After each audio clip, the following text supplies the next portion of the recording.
How's it going, guys? My name is Mr. Boss for the win, and over the past few days, ever since I posted my PDW and Peacekeeper Diamond videos, I've been getting a lot of requests on how to get a few of the obscure guns, easy gold, and, completing the challenges. So today, I thought I would tackle the Executioner, one of the most odd pistols in the game. So if we want to take a look at the class I'm using, obviously I'm using the Executioner with the laser sight and the long barrel with the primary gunfighter. I'm using 2 concussion grenades, some C4, extreme conditioning, scavenger, and ghost, and I'll talk about all these things in a little bit. Let's start with the concussion grenade because obviously I threw that right there.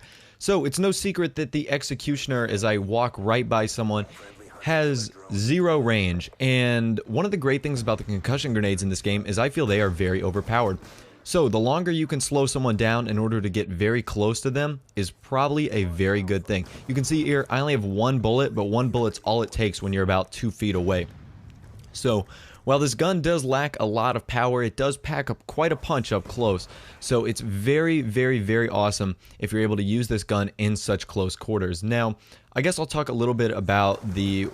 Okay, so obviously the first thing you got to do is get the headshots. Now, I'm not one to tell you how to more accurately go get headshots. I can say, aim for the AFK guys when they're when they're dead, or go for headshots. I'm not one to explain someone's shooting tactics for you.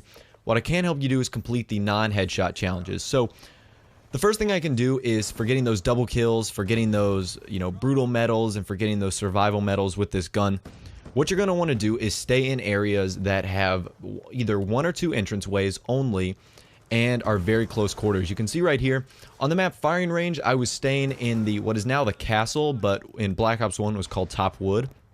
That area is very small, only has 1 or 2 entrances, and you're protected very much, from the wood, obviously, and from the castle in this game. On the map Encore, which we were playing right here, you see me most of the time stay around the top of the stage or underneath the stage, because Encore is a very wide open map, but underneath this little tunneled stage is where the Executioner shines, because I'm able to get 2 or 3 shots off at a time, and I'm able to do this in a very quick succession. So I think that's a very effective strategy.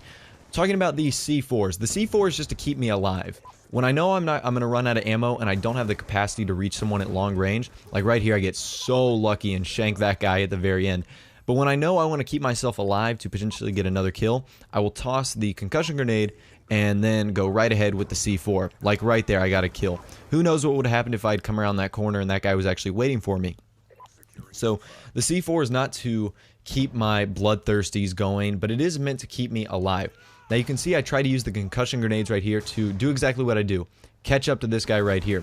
You can see any other day, if that guy was not concussed and using a sniper rifle, he would have had a clear advantage on me. Same with that guy right there if he wasn't distracted. But because I was able to use the concussion grenades, which specializes in slowing people down, it's really easy to catch up to someone. So I'll talk about my perks. Extreme conditioning, obviously that's very effective because it will get you to areas like this faster than other people.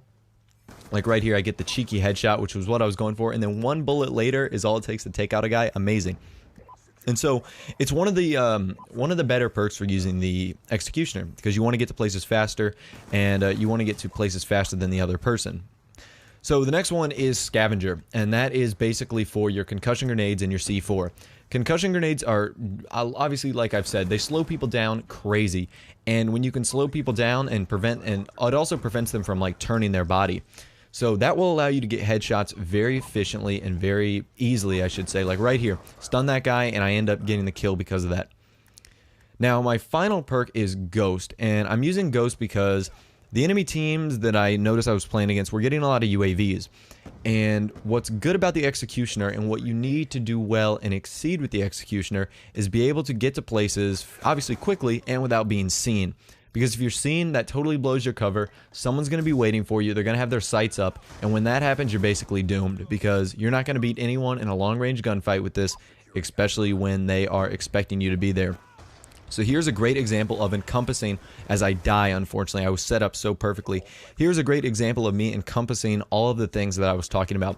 I'm in a small area, I'm using my concussion grenades, and I am using my Ghost and extreme conditioning to my advantage. So they have no idea where I am, even though they have a UAV up. And also, take advantage of quirky little things like this.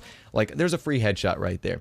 If you see someone AFK, go for the headshot. Makes it a little easier and will speed up your process. Like right there, 5 bullets just got me 2 kills right there, because that's awesome. That's what you're looking for.